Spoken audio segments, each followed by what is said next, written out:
in Iraq as a Marine. Really? Patton didn't like the idea of having black soldiers, which is unfortunate, but he had no choice, and he found out. What is that? What is that? FAFO? Is that what they? Is that what they say? I don't know. Yeah. So I didn't see the capability to allow people to enter. Did that pop up, or did you get it? That's okay. I went ahead and did it myself. Give me a second. I'm trying something. It it did pop up, but I snagged it pretty fast. Now that streaming is actually messing me up a little bit, so y'all bear with me here. I'll just upload it because I don't want that to take me out. Let me see. All right, here we go. All right. So let me try this one more time. I'm actually changing up my podcast a little bit, so all of y'all get to witness it. How you doing, Mr. Vic? Thank you for joining us tonight. So stand by. Hello, everyone. Tony Warfield here. Thank you so much for joining us tonight. It's Tuesday, and it's the last Tuesday of the month. I know, celebrate, celebrate. So what this really means is this is the last 2 days of my birthday month. So you still have a chance to get out there and get me a gift. I'm gonna start by No, I'm just kidding. Mercedes-Benz to see what they got available. I thought this was it. That's what I need. That's what I need. Well, you know what? I'm not a gifty person, so what I tell people is like, you know what? I do love to eat. So if you have a specialty that you know how to cook, I would rather have that because I can't make that, right? I can go buy anything, but my sister, she makes this banana cake. Oh man, it's delicious. Do you eat I don't know. granola? I don't know how to make it, and I'm a baker, and I don't know how to make it. So every year, I just want her to make that banana cake for me, and we're good, Do you right? eat granola? I do. Okay. I eat pretty much everything. I don't like ketchup though, so there are restrictions. But enough of that. You don't So like what? I don't eat ketchup. I'm not a fan of ketchup, but I do Oh. love tomatoes, right?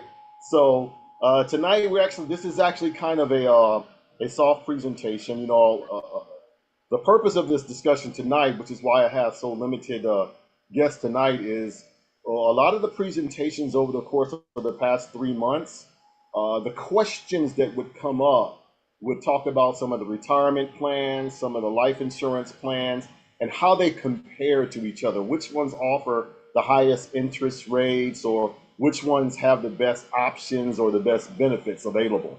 So what I wanted to do is go ahead and set up an opportunity to where we can just talk about it, right? We can just take a look at all the various plans, and maybe not all.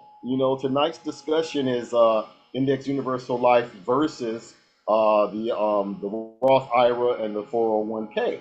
So as you might have seen in the news lately, um, the market it's had some challenges, and we all have our opinions of why the market has had these challenges, and I'll do my best to see. I told you, Miss Moore, go ahead, let her in.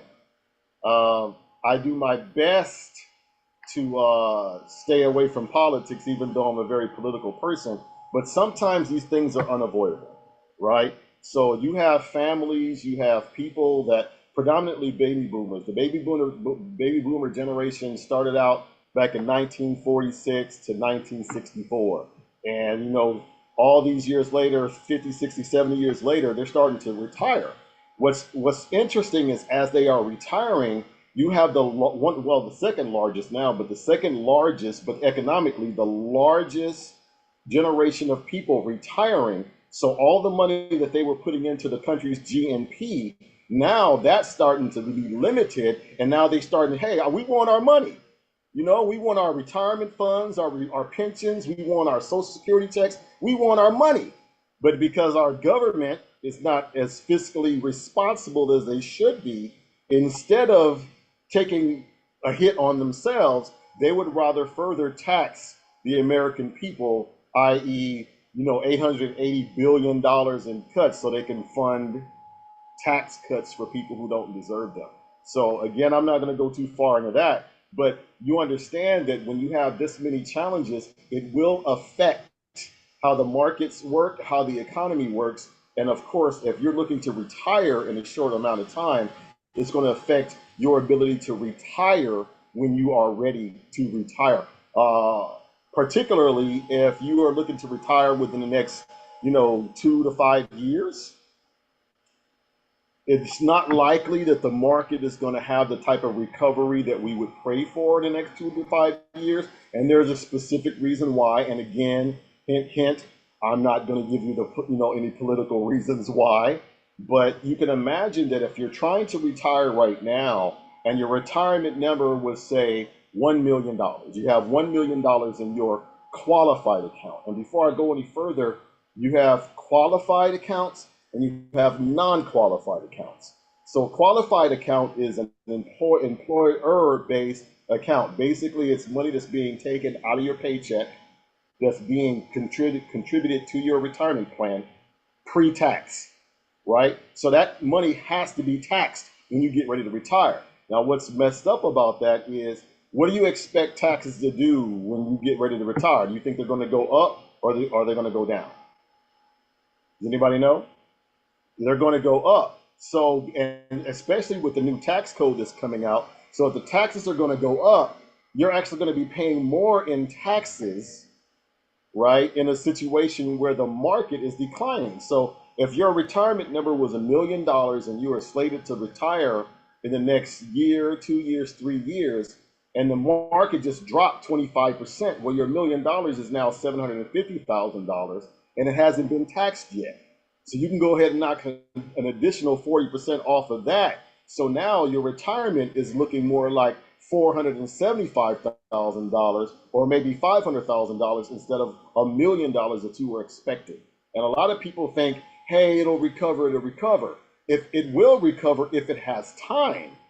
But the challenge is you're retiring in the next 2 to 3 years, maybe 4 years, right? And as long as things are going the way that they are, the way that the budget is being handled, the way that money is being reallocated, the way that these various cuts are being basically damaging everyone's retirement situation, as long as that continues to happen, your retirement schedule may have to be modified, right? So in the recent months, we were talking about, well, Tony, with everything that's going on right now, what other options are available, right? So that's why I wanted to be able to talk about this. This is going to be a two-part discussion because there's a lot of information for us to discuss. But tonight, I wanted to be able to just share my screen if I can find what I'm looking for. Stand by.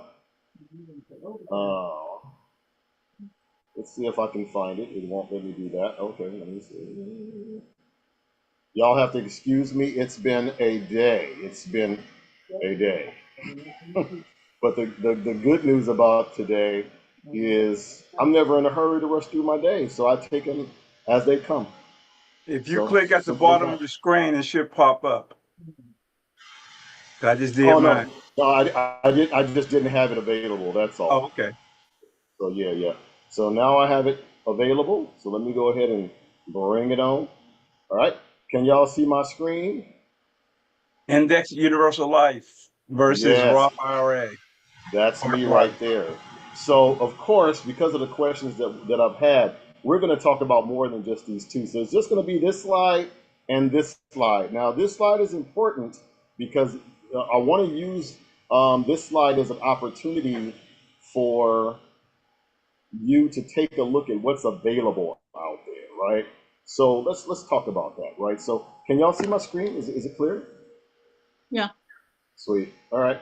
So you have so many different types of accounts like out there. You have so many opportunities to store your money, whether it be in a highly liquid situation like a checking or savings account, or you might have your money in kind of a mid-level situation like a 401k or a certificate of deposit, or it might be something a little bit longer term, like maybe an annuity or maybe some fixed fixed retirement plan where you're getting some matching funds, right? But it might not always be exactly what you expect it to be. So I want to be able to show you some of the differences in these accounts. So if you can see my screen, we're looking at life insurance products. We're looking at employer-sponsored pre-tax programs. We're looking at banking products, and we're also looking at individual retirement accounts. And you can see there's a lot of locations, and this is not even half of them. That's what's so messed up about it, right? But this is an opportunity for you to get an idea of what's available, because you might be participating in, say, a 401k or a 403b or 457, or maybe a thrift savings plan. You might have a checking account, you might have a savings account, but are there other options available for you to be able to maximize the growth of your money, especially when you have a market that's suffering like it is today, right? So, I want you to look at a couple of items here, right? So, we only have a few people on tonight, but I'm pretty sure that everyone knows what a 401k is, right? And most of the time, if you look at what's going on in the market, many people's 401k has turned into a 201k, right? It's just been cut in half. And that's actually happened to me multiple times. The dot-com crash 2001, the housing market debacle of 2008, you're looking at 50% and 40% losses during those times.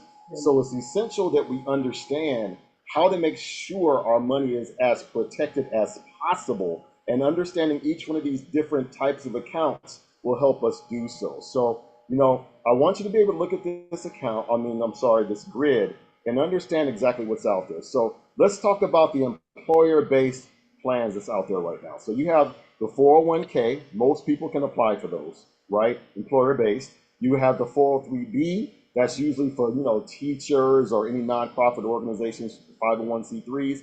So if you are a teacher or you have a nonprofit, you would have a 403b. If you have a 403b9, that's usually for your pastors or church-related organizations. And then you have your state and local government employees, your 457s. Now you also have another plan called CalPERS. That's usually for California. I don't have that here because that's kind of out of the scope of what I'm trying to work with right now, because we don't do anything with those. We don't even convert those. So I'm not even going to talk about the CalPERS. When you start looking at these various employer-based plans, the way that they work is the money is being taken out of your gross income pre-tax, and it goes into an employer funded plan where they can possibly match anywhere from 1% as much as 6% or higher, depending on whether you're an executive, salary, or standard hourly worker. Now, in 2025, there are limits to the amount of money that you can contribute to your employer-based retirement plans. It's usually about $23,500 if you're under 50. If you want to catch up over 50, you're looking at $31,000 total. And if you have a high catch-up requirement, you're looking at ages from 60 to 63. They'll allow you to go ahead and put about $34,750. But in every situation, the most you can put away is about $70,000 a year, right? If you drop all the way down to the IRAs or the individual retirement accounts, it has similar limitations, but there are some differences, right? So when you look at the individual retirement accounts, you're looking at about $8,000 a year for over 50, and $7,000 if you're under 50. But then you have what is called a Roth IRA, right? Or a Roth 401k, right? So if you look over in the taxation column, you have the 401k, 403b, 403b9, 457, and the 457b. The B is not there. That's too bad. Sorry about that. And those are all pre-tax. But when you start looking at the IRAs also are pre-tax products, which you have a couple of them which are retirement programs, but they're paid with post-tax or after-tax dollars. That means the IRS already got their money, okay, and now you are paying into this fund for your retirement, and any withdrawals that you get, they will be given to you tax-free, which is great, right? So when you start looking at the 401k and you start looking at the Roth IRA, the 401k is a qualified account, meaning that it's paid with pre-tax dollars. The Roth IRA is a non-qualified account that's paid with post-tax dollars, right? So we want to make sure that is clear. But then there is what is called the Roth 401k, which is also paid with post-tax dollars, but that is also a non-qualified account. But it is a retirement account, just so you know that that's available, right? So you might ask, well, which one of those are the best, right? So if you're just looking at IRAs, right, or thrift savings plans, or Roth IRAs or 401ks, it really does depend on what your risk tolerance is, right? So you understand that if you're someone that looks at your account daily or weekly or monthly, depending on the intervals that you're going to be looking at this information, that will pretty much let you know which accounts you can handle, because many people, for example, with the 401k, when they get started at their job, they usually are allowed to participate in the company's retirement plan probably a year or two after they've started. If you're a salary employee, maybe after the first 90 or 60, 90 days or 180 days after you started.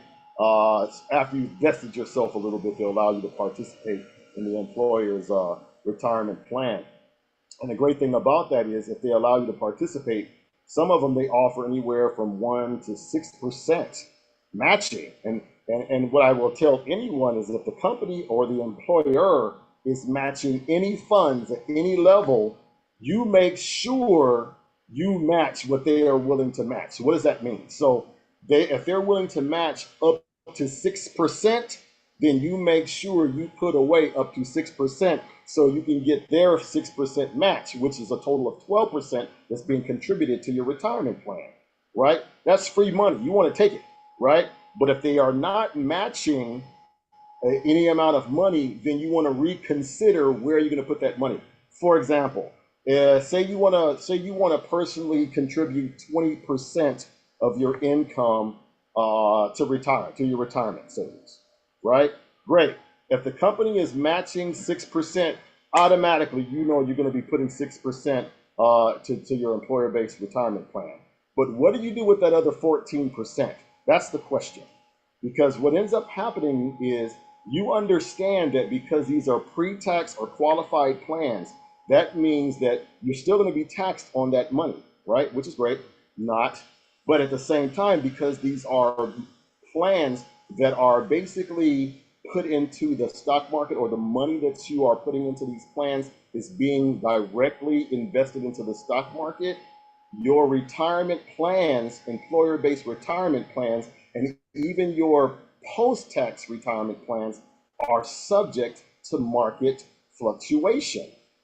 So if they are subject to market fluctuation and you're only looking at your account once a year, that is putting a whole lot of trust into a system that you don't understand. So putting your money into a 401k that you don't understand and you don't look at it for once a year, you could potentially be threatening your ability to retire when you are ready. And unfortunately, we see that happening in spades across the country, because a lot of the baby boomers who are preparing for their retirement are realizing that they have to extend their working years 2 or 3 years to be able to get to the retirement number that they want, solely because the losses that they incurred over the past several years, right in the twilight of their retirement situation, right in the twilight of their careers, now they look like, oh my God, here I am in the sunset of my life, and I have to go back to work because I don't have enough money. And what's interesting about that is most people are more afraid of not having enough money for retirement than they are of dying. Because guess what? If you don't have the funds that are available, how are you going to be living? That's terrifying.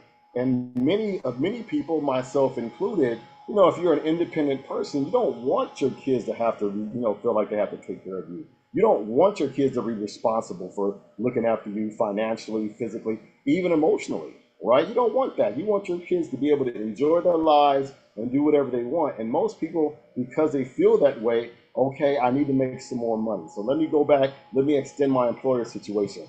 But then some of them will run into the situation where they don't even have that option. They are still forced into retirement.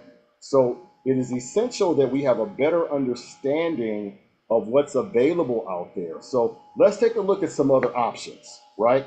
So when you look at your banking situation, everybody knows in every one of my presentations, I like to pick on Chase Bank because Chase Bank offers the absolute least interest rates for their savings account.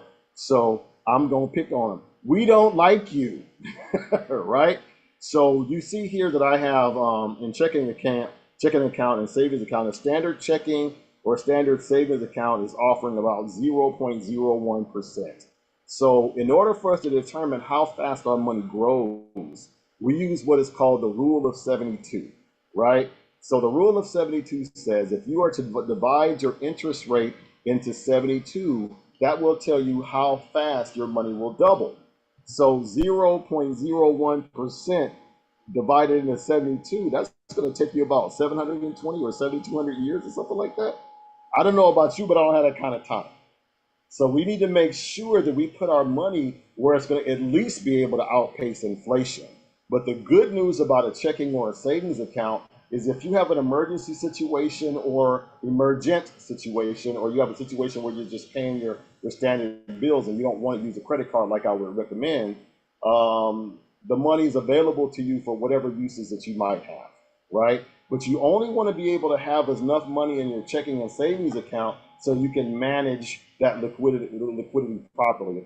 If you got $100,000 in your savings account but only $10,000 a month of expenses, you're literally wasting $90,000 worth of potential economic growth, right? And we don't want to do that, right? So we want to be able to start looking at where we're going to put this money. Now, there are high yield checking and savings accounts out there. Right now, I saw one as high as 5.20%.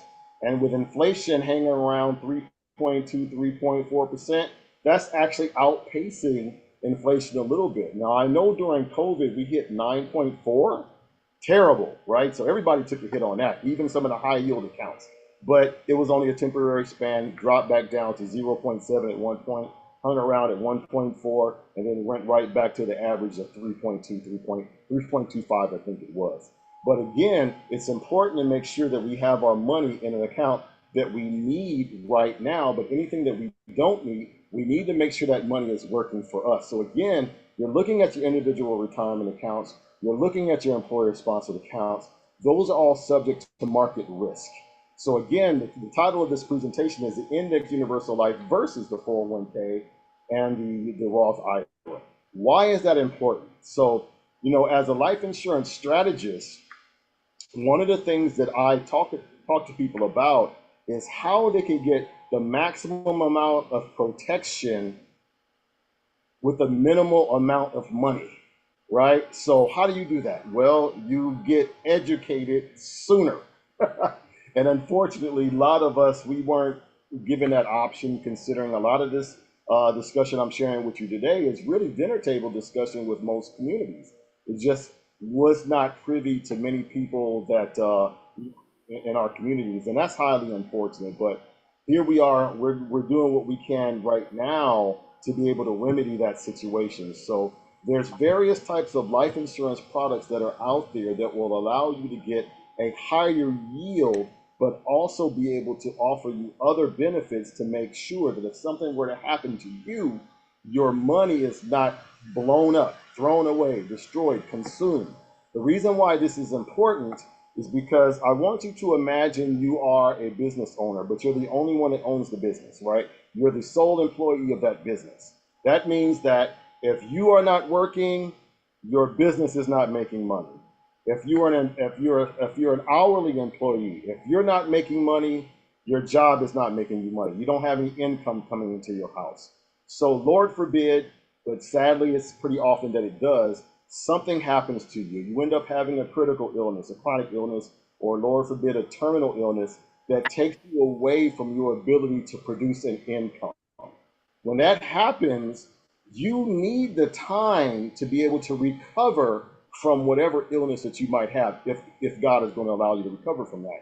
But even though you're in this recovery, your responsibilities don't take a break, right? So you still have to pay your rent and your mortgage. You still have to pay your gas and your lights, your cell phone, your water bill. You still got to eat, still got to have clothes on your back, right? So there are many things that you must do to be able to maintain yourself, even though you're still trying to recover. So what's unfortunate about that is most people who are working, they're paying these exorbitant costs for medical insurance, right? Even though they have the medical insurance and the medical insurance is covering, the vast majority of some of the expenses, if they have a decent enough coverage, it's not covering everything.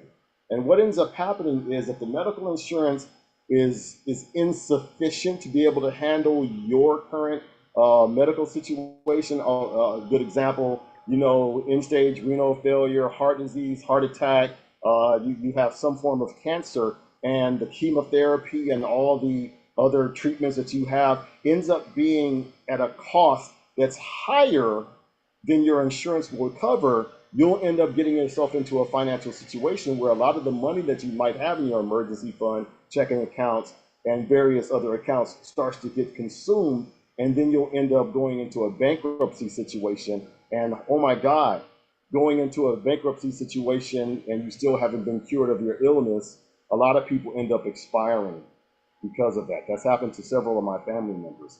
So it's essential that we understand what is available out there. So when I talk to you about, having the proper protection in place, I'm talking to you about what are called living benefits, right? So when you look at the various types of products that are available, you might have heard about term life, you might have heard about whole life, but this discussion tonight is about the index universal life policies, right?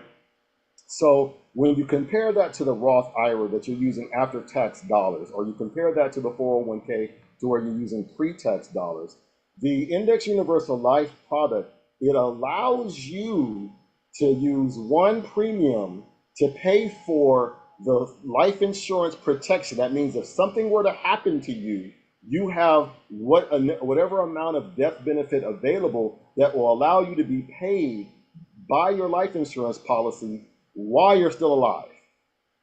Now, the reason why I bring this up is because I know, insurance is kind of a touchy subject. Most people don't want to talk about it.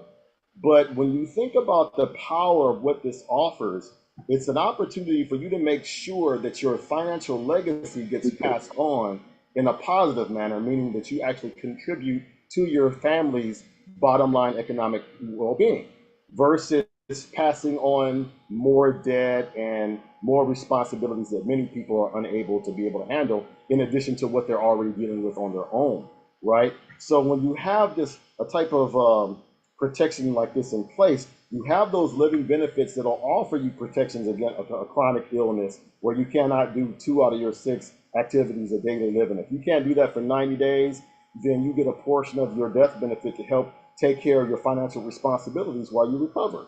If you have a critical illness, my mother, she passed on from kidney failure, end-stage renal failure, cancer, heart attack, and stroke, various types of illnesses where it's going to take you some time to recover, possibly even years, then you still have to eat, still have to have a roof over your head, still have to take care of your financial responsibilities. So while you are still alive, it's going to be able to take care of that for you, which I think is great. Another component that I really love about this is it actually allows you to grow cash tax-free. So as you are growing this cash tax-free, as you look at this grid here, you see where I show you the risk column.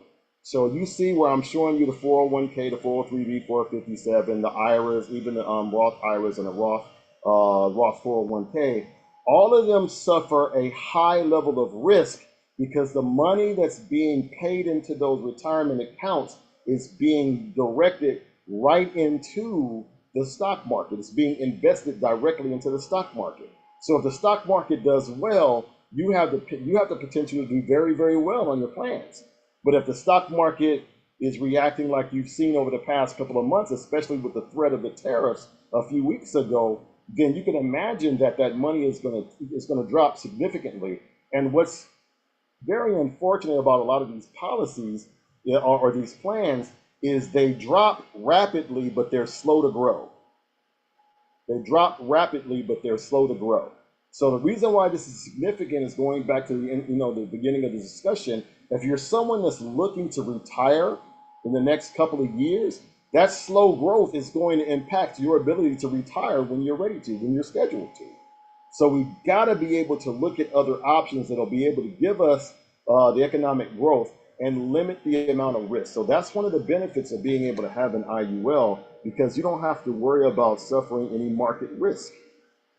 So when you start looking at some of the contributions, as we get older, we're in our 40s, we're in our 50s, we're in our 60s, you can see that, with the 401k, you have a limit, 23,500 a year, you have a limit, 31,000 if you're over 50. And if you really want to catch up over 60 to 63, you're looking at about $35,000, 34,750, right? So that's pretty good. It allows you to really start contributing. But what happens when you really want to be able to put some money aside, when you really have to, do some things? If you have the means to be able to contribute more, these limitations could stifle your ability to be able to contribute any pre-tax and even post-tax monies, right? Because of the IRS codes. But when it comes to having the proper protection in place, there really is no limit to how much that you can put away. And as long as it passes suitability, if you're trying to get an annuity, or if it passes and it doesn't become a modified endowment contract, it will get, favorable IRS treatment with whatever your face amount might be, for whether it be an index universal life or even a whole life in this situation, or universal life. So when you look at the various types of plans that are available, there's no one size fits all situation. You can understand that, right? I'm not advocating that you don't put money in the stock market, because there's a lot of money to be made in the stock market. In fact, if I were you, I'd really be paying attention to what's happening in the market right now, because as all the prices are starting to come down, some of these organizations slash companies, they're not going anywhere. They're just having a downturn right now. So that means you have a situation where the shares that you can buy into are far less expensive than what you might have seen a few months ago. So it's actually affordable, and it's going to recover at some point. So you can actually make a significant amount of money. One of the things that excite me about the company that I'm with is we're actually looking to go public in the next couple of years. And I'm excited about it. Anytime you hear an IPO, the letters IPO, the acronym IPO, that's called an initial public offering. So whenever a company goes IPO, what they're trying to do is they're trying to get as much money, as much capital brought in as possible, so they'll be able to have the expansion that they want. Now, what's great about that is employees slash clients or people who are in a position to benefit from that IPO can actually purchase shares before the company actually goes public, right? So if you're looking at what's going on in the markets, you still have new businesses starting. You still have some businesses that might have a slight economic downturn, but you're able to buy shares at a bargain basement rate, which will allow you to really have a chance to grow your money quickly. So just like with the IPO, give you an example of what I mean. If the company is expected to have a opening bid of $20 per share, and the company sold you several shares for $15 per share, as soon as the company officially goes public, you just made $5 per share, right? 33% on your money the second they ring that bell. That's huge. And then if you look at some of the economic downturn some of these companies are dealing with, right? If you're buying into that, as soon as the market recovers, it's going to jump right back up as soon as we start getting that consumer confidence. And that's the real subject here. It's consumer confidence, right? You're talking about the shareholder confidence. Other countries and their confidence in the United States, their confidence is really what makes the difference, because they're starting to invest in the United States as well. So as all this uncertainty is going on, you can imagine that your 401ks, your IRAs of every sort, your 457s, your 403bs, they're going to be having some challenges right now where you're going to see some fluctuation. And sadly, that fluctuation has an average downtick, right? So when you get into the situation where it starts to threaten the bottom line, the lower level of your tolerance, when you get to that point, it is essential that you start considering other options of where you can put your money.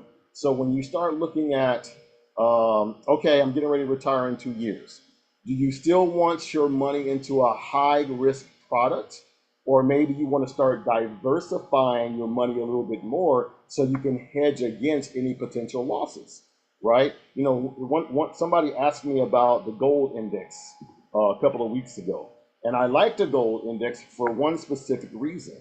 Regardless of how the market is doing, whether it's up, whether it's down, gold is always, correction, gold is most often in the positive side of the growth, right? So what meaning that you very rarely see the cost of gold depreciate, right? Now, when the market is doing well, market gold does well. When the market is doing poorly, sometimes it actually does better when the market is doing poorly, because I guess people are, I don't know if you, the John Wick days or a situation where people, oh my God, we need to start bartering. You got to start the barter system again. So I want to be able to have my money with me, right? So they start investing in gold even more. So you have various indexes that are out there, but when you look at what's available, so I will tell you this, to be honest, the indexes that are available for your mutual funds and your retirement based programs, they have a pretty good mix. But the problem with that mix is if you're not paying attention to what's out there, it's really not going to help you if it starts to decline because you're not aware of that declination, right? Same thing with your IRA. It has a really good mix, but if you're not paying attention, you could, suffer some losses. The great thing about having an IUL is even though it has a limited number of indexing options, the options are not tied directly into the stock market. So what that means is it's hedged against the stock market. So you get to participate in some of the gains of the stock market, but you suffer none of the losses. And because of the relationship that you have with your financial professional, me, we do what are called yearly reviews, where we take a close look at your situation with each one of your statements every year, right? To make sure that your IUL is profitable. So if it's not profitable in whatever indexes that you are using, maybe one, maybe two, maybe four, multiple. Whatever's doing well, we'll leave it alone. Whatever's doing better, we might shift a few more funds there. Whatever's not doing so well, we may not use that one for that particular year. But the goal is to make sure you have a professional that's going to sit with you to be able to explain to you how each of these indexes will benefit you. But that being said, you still want to be able to have your money diversified. We still want to make sure that your money is in a checking account, savings account, for whatever reason, for your emergency fund or so liquid fund usage. You might have an IRA, you might have a Roth, you might have 401k or 457. You might have a combination of many because you're not tied into any one thing. We got people who have various employer based programs from multiple employers, right? 401k over here or 457 over there, and they might have a private Roth IRA to themselves, and they might also have a couple of IULs, right? Whatever your mix is whatever your mix is, but if you're paying attention to the limits, if you're paying attention to the risk, if you're paying attention to exactly how those indexes are performing for you, you're ahead of the game, right? So what I want to be able to do is I want to open up this discussion for questions. Let me stop sharing my screen. Okay, it looks like we had a few more people pop in there. How are you doing, Mrs. Faulkner, Miss Robinson, Mr. Vic? Hi, Linda. How you doing, Pastor Bowie? Welcome. Nobody wants to show their face today? That's all right. Oh, I'll pick no, on I y'all later. would. I'm just cooking, but I'm listening. Oh, okay, that's great. So what's for dinner tonight? Well, Dr. Span's not gonna want to hear this, Uh-oh. but I'm actually cooking steak. Steak with I'm using a chopper to chop up the vegetables right now, and Okay. I was thinking of doing like a nice stir fry. Well, do you know what's Yeah. so great about what you just said? Let me show you how you get back on track with these discussions, right? So one of the things I tell people is I want them to be able to have steak for their retirement, right? because I don't know about y'all, but there were a lot of top ramen days in my youth. There were a lot of days when I did not have opportunity to have steak. There were a lot of days when I didn't have any meat on the plate at all because money was limited. So the fact that you're having steak right now, you enjoy that. Just make sure that when you get some of this right here, cut back on some of that red meat because it's probably not a good idea. You know, that being said, I'm looking forward to that ribeye for my birthday that Dr. Stan's going to get me. Okay. So, does anybody have any questions on that? So I like all of the pros about the IUL. What would be a con? Well, there are actually a few cons. All right, and you know, I'm full disclosure, no gatekeeper over here. So one of the cons I don't like about the IUL is it does have limited indexing options. So depending on the company that you are getting your IUL with, you might only have a handful of options, maybe 6 or 7 options, but the options that they offer you are pretty phenomenal. Another challenge I have with the IUL is you have what is called a participation rate. You have a cap rate. You have a cap rate with a fee, right? So what ends up happening is because the IUL might have a cap rate, for example, is say the market goes up 20%, right? But your IUL has a cap of 16%, right? What happens is you'll get your full 16%, Ms. Moore, but the financial institution will get that additional 4%. But what's great about that is if the market were to very next day drop 50%, you don't lose anything. You lock in where you were. Whereas if you had that money directly in the stock market, if you had $100,000 the next day you got $50,000. With an IUL, you lock in where you are. And as soon as the money starts growing again, you just start growing again from that. But it is limited to a 16% for a cap. Then you also have what is called a participation rate, which for me is actually my favorite, right? The participation rate, depending on the type of index that you're using, it might offer you anywhere from 105% to 180%, or even 205%, or whatever the previous year's growth was.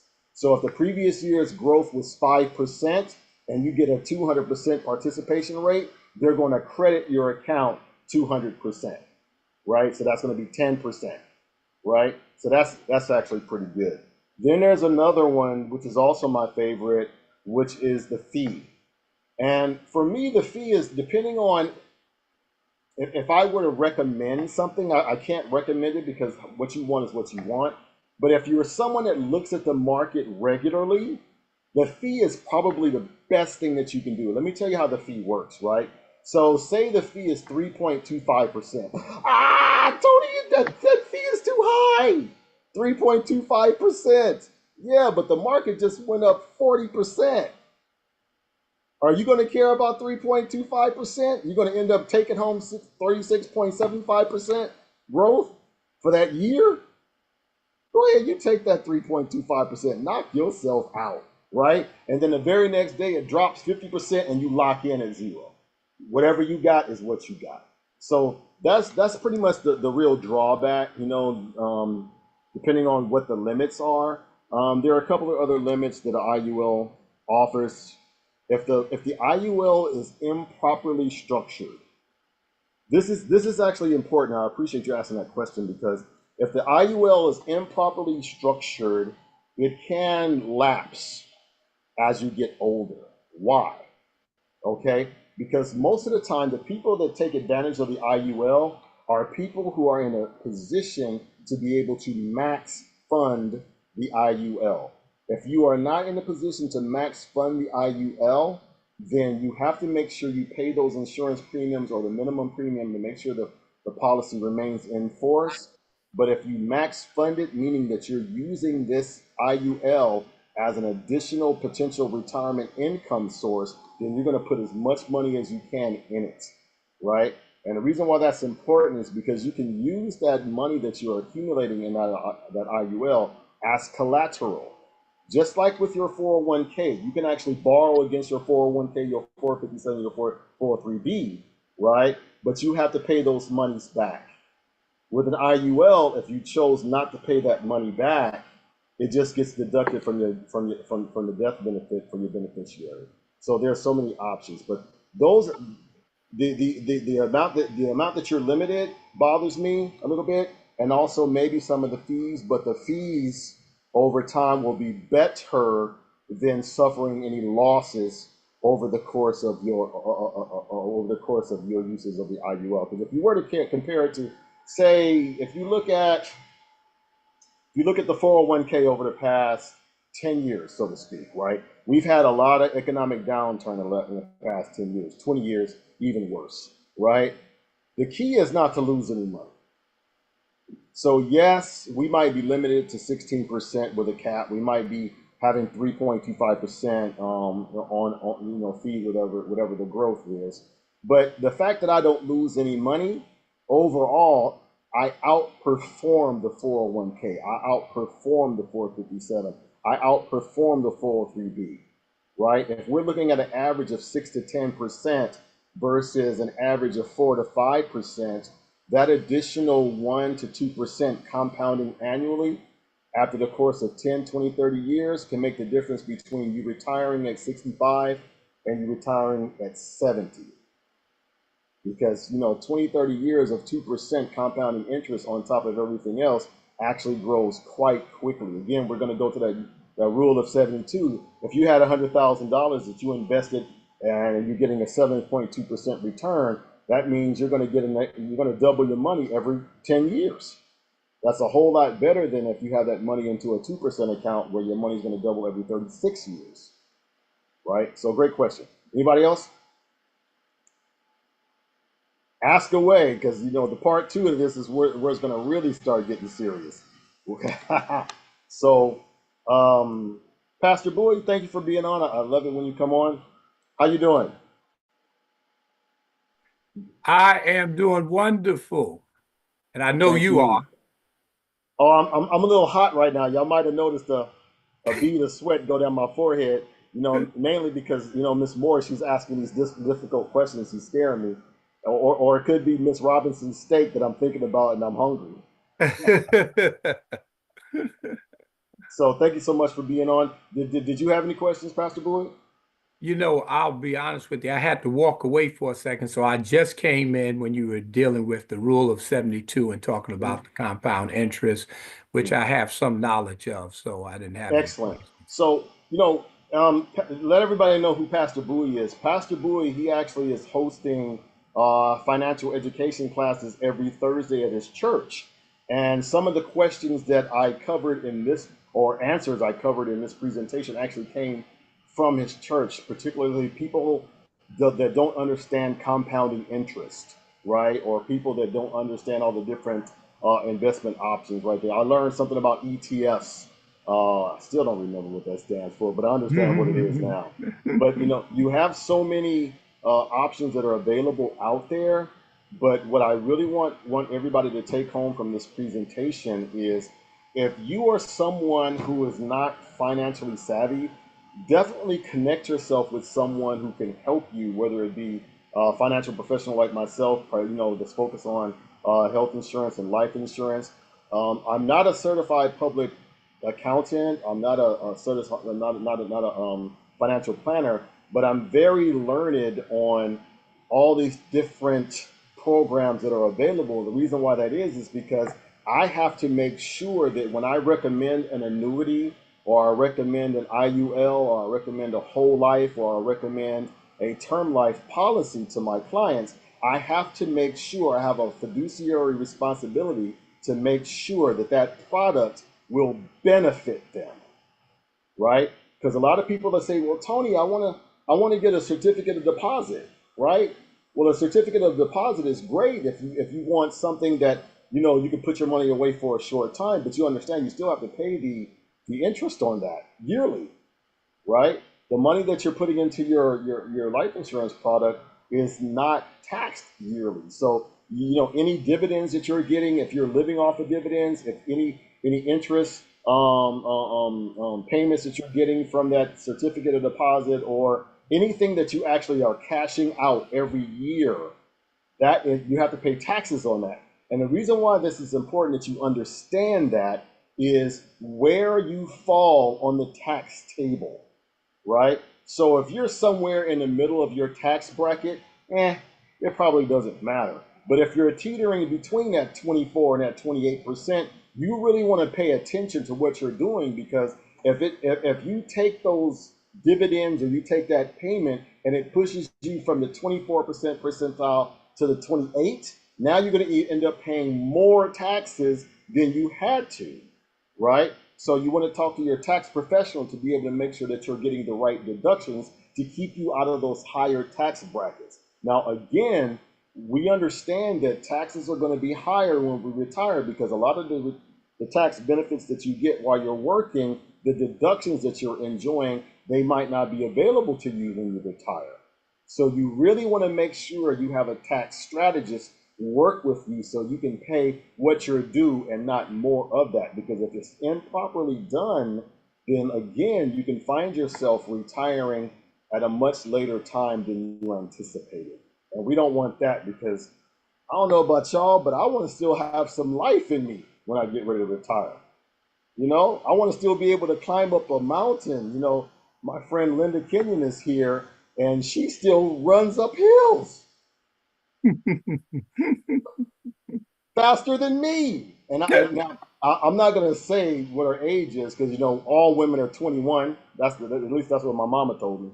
I Right? thought she was only 16. 16 it is. 16 going once, 16 going twice. Sold. Linda is I'll take it. right.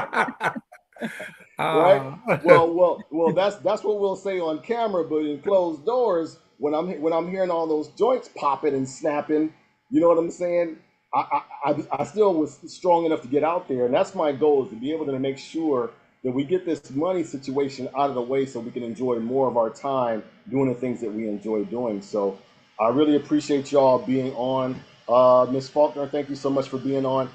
There's a couple of things that's coming up, you know, since I got a couple of extra minutes.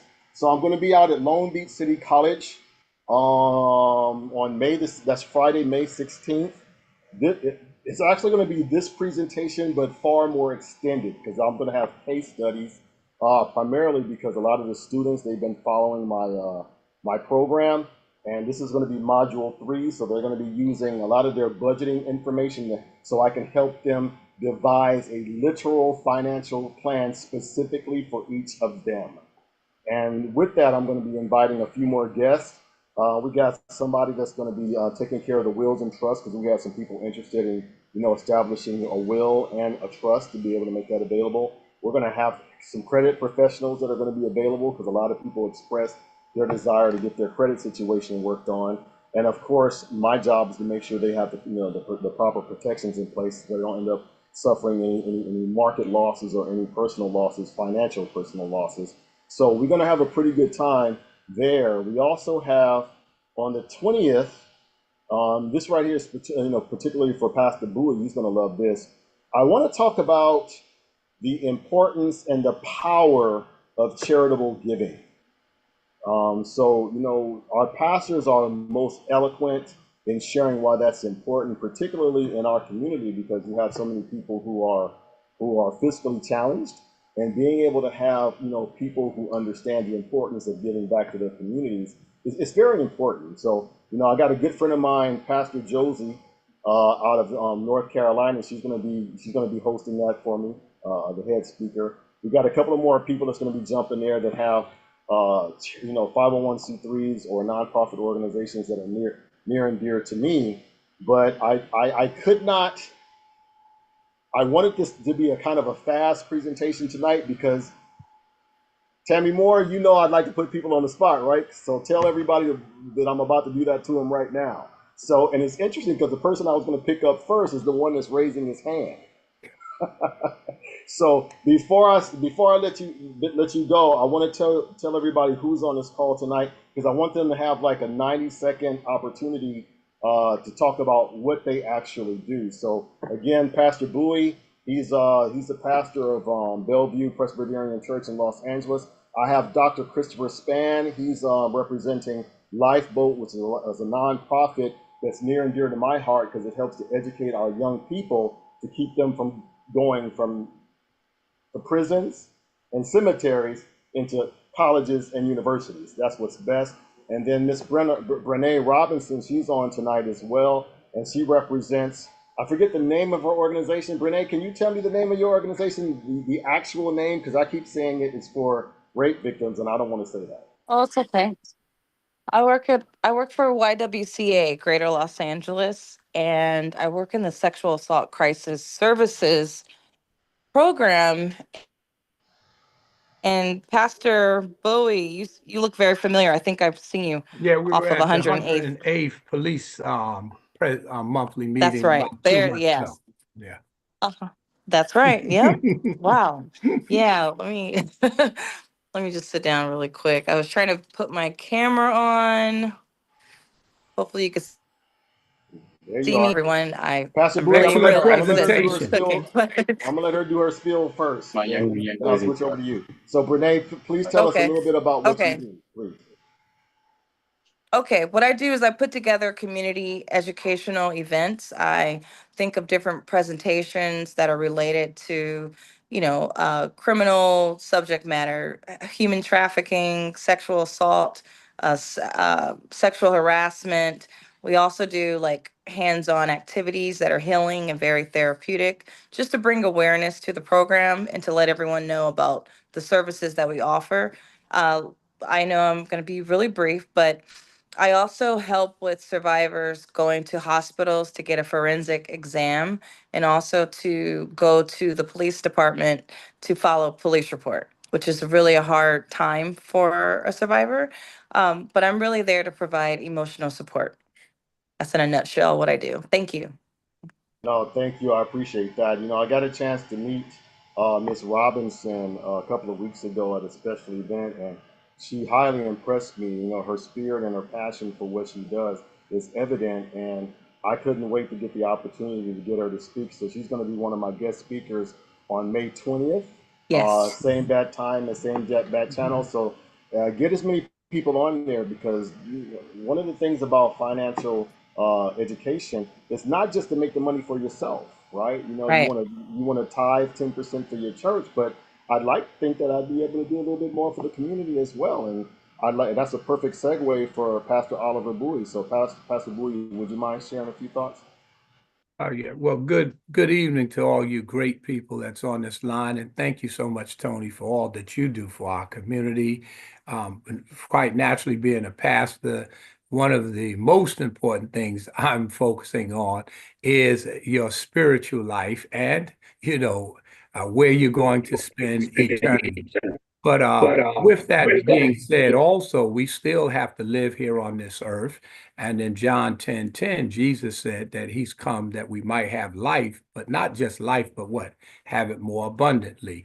And I believe that many of us as believers have just allowed ourselves to just accept mediocrity or just get by, a survival mentality, and here in 2025, instead of surviving, we should be looking what? Thriving.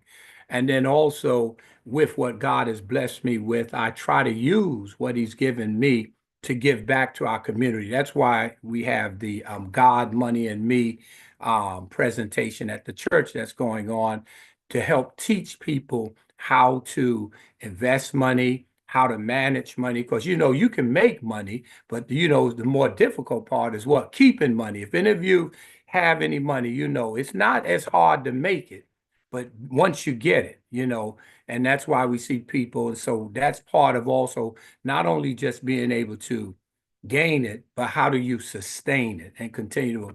And Tony said something very important. And if you understand that the Bible says it's more blessed to what? Give what? Than receive, And guess what? That's what the blessing is. If you're able to give, you're in a position of advantage. I tell people I'd rather be the man that's in the position to give or to lend 1,000 than the man in need to have the 1,000. So being able to just teach some principles. And one of the things that I'm working on for us as beautiful Black people is that one of the main missions I'm on is unity in the community. how can we come together? And Tony, I'm sure that sooner or later, how do we collectively put our resources together and begin to build a better world for ourselves and for others? So I think most of you know that one, there's power when we come together. And so hopefully as we continue to move forward and all of us get on that page and mindset, we're able to build the things that we need to build and make this world a better place for ourselves. And if you have children, and then just do the right thing. So I hope that I can be, and not even hope, I have been blessed enough to be a change agent. So you may find me anywhere, see me anywhere, because I'm putting in the work. I'm trying to do what Jesus said. I'm going to work while it's day, because when nighttime comes, nobody can work. And God bless you. And Tony, keep up the good work. And I hope to do something with all of you as we work together to make this world into the world that we would like it to be. God bless you. You know what? He's got this silver tongue, and I don't envy Dr. Christopher Spann because he's got to follow that. He's So on my team, though, so he doesn't have to worry. he's on the He's team. on my team, and I'm on his team. I do these presentations, and I got to tell you, these presentations are so wonderful for me because I get to see people at their best. You only see the shoulder, the head and shoulders, or whatever, but you see the entire spirit. And every time you speak, Pastor Bowie, it's like an inspiration recharge, and I got to tell you how much I appreciate you for that. So that being said, I'm going to put Dr. Christopher Spann on the spot. I got a chance to meet him through Miss Brene Robinson. I got a chance. I just met him yesterday. I just got a chance to talk to him yesterday after, about a week or so of us playing phone tag. And we finally got a chance to have a conversation. And probably about 37.23 seconds into the conversation, he says things like looking after our children, right? You understand, I grew up with a village. Many of us grew up with a village, but right now they're forcing this individuality on everyone, but we cannot function as individuals. We are a community people. So being able to have, Dr. Christopher Spann on to be able to share some thoughts, I'm excited about working with him because what he's doing for the community, and he's got a couple of ideas that I think he should share, but he might not want to give that up on this conversation, but we're going to get it out of him at some point. So Dr. Spann, can you share a few thoughts, please?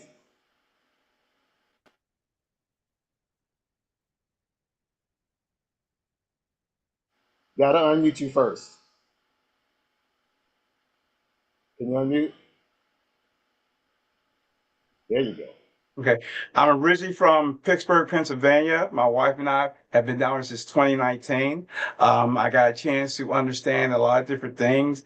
It was a culture shock for me because coming from Pittsburgh, Pennsylvania, it was basically a black-white thing. But I come down here, I see all the black and brown. And my first thought was, oh, all this black and brown, we should be running this state. And we're not. One of the areas that I know we need help in. And I'll be honest, I've worked in a couple of school districts down here. Our kids are not being educated. Our kids are being, through technology, the overuse of technology, they're functionally illiterate now. Oh, they can do the basic reading and writing, but when it actually comes to using their imaginations, that's not happening. I'm here to bring back old school education. My major focus through Lifeboat Services, we have an after-school program called the Elite Fleet.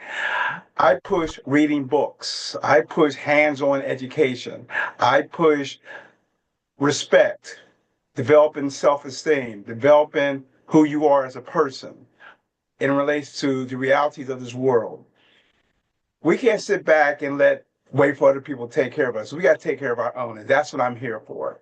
And so I'm glad to be part of this. Glad to meet Mr. Warfield. He has agreed to help me, get the necessary funds. I'm actually working with a group of kids now, and basically I'm just letting you know right now I need more help.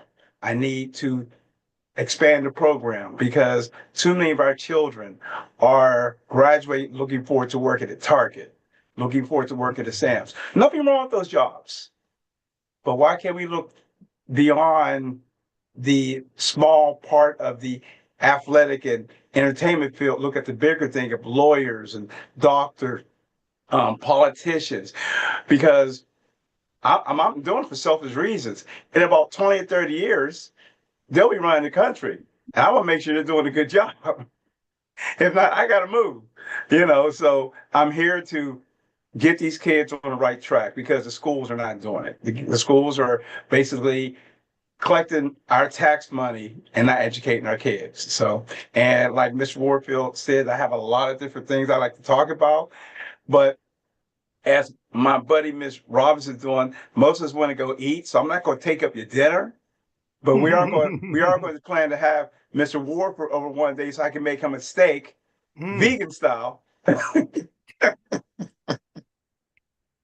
But my wife can tell you I can cook meat too. So, maybe I can have everybody over because I like to do healthy eating. Like I said, the program is holistic, but I'm going to stop now and I hope to get to meet every last one of you so I can let you know exactly who we are, what we're about, and how we can work together to, as a pastor, let's exist. No, let's go beyond existing on this planet. Amen. Let's be the Amen. chosen people we're supposed to be. All right. Amen. Thank you, Dr. Span. Before I do my post-amble here, we had a hand raised. Mr. Chris Dimbo, welcome to the call. What is your question, please? You're going to have to come off mute. There you go.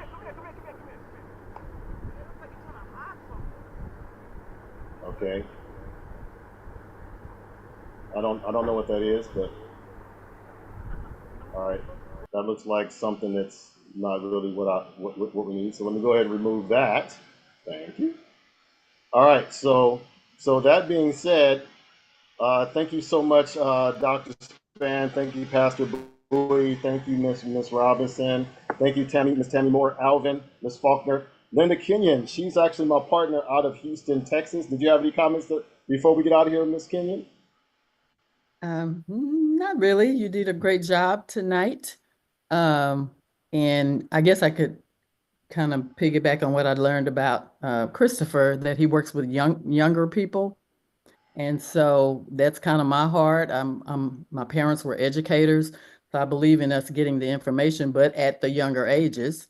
And so I kind of work with some nonprofit younger age kids. And I went to TSU a few weeks ago, and I actually had one of them call me on Saturday to ask me where they can put their money in a high yield savings account on a Saturday morning. I was blown away with that. So things like that really excite me. But that's all I had. See why that financial education is so important? Because you had the answer to that question, didn't you? That's what I'm talking about. So just so everybody knows, Linda Kenyon, she's actually my business partner. Her and I, we work together. Website is lifeboatservices.net. Thank you so much, Dr. Span. Linda Kenyon is my business partner. She's going to be running operations out of Houston, Texas. And she's an invaluable partner. As a matter of fact, I committed to do this call every week on Tuesday, but sometimes I travel and I'm unable to do so. So Linda Kenyon is my proxy. So she's going to be doing the presentation next Tuesday. It's going to be Understanding Your Money Matters, which basically is basic financial concepts. So please make sure you join her on that call. I'll send out the information because we want this call to be able to affect all communities as well as all age groups and socioeconomic statuses. So Linda Kenyon, she does a phenomenal job presenting, and it's actually, I'm a little arrogant, maybe a little, but so when I tell you that she does a better job than me in this presentation, she does. She's absolutely phenomenal, and she's highly informative. So make sure you have pen and paper ready. The following week, I wanted to be able to talk about that one as well, real quick. The following week, which is the 13th, I have a gentleman that's going to be talking about small businesses, starting small businesses. And then on the 20th, I'm going to have everyone on to discuss the importance and the power of charitable giving. So make sure you look out for some of the invitations for that over the next few weeks, because we really want to get organizations like Lifeboat and the YWCA and Bellevue Presbyterian Church and Black Infant Health, and All for Kids, and all the programs that we want to support that benefit our communities, right? It's essential, and having this discussion about why money is so important to be able to start giving back is so programs like this, these programs not only help the underserved, but they also give jobs to many of the people who may be underserved, right? So this is an opportunity to make sure we look after our kids financially, as well as just making sure they have a roof over their head. So with that, I'm going to go ahead and close out. If no one has any other questions, thank you all so much for being on tonight, and I look forward to seeing you all next week. Have a good night. Thank you. God bless you, Brother Tony.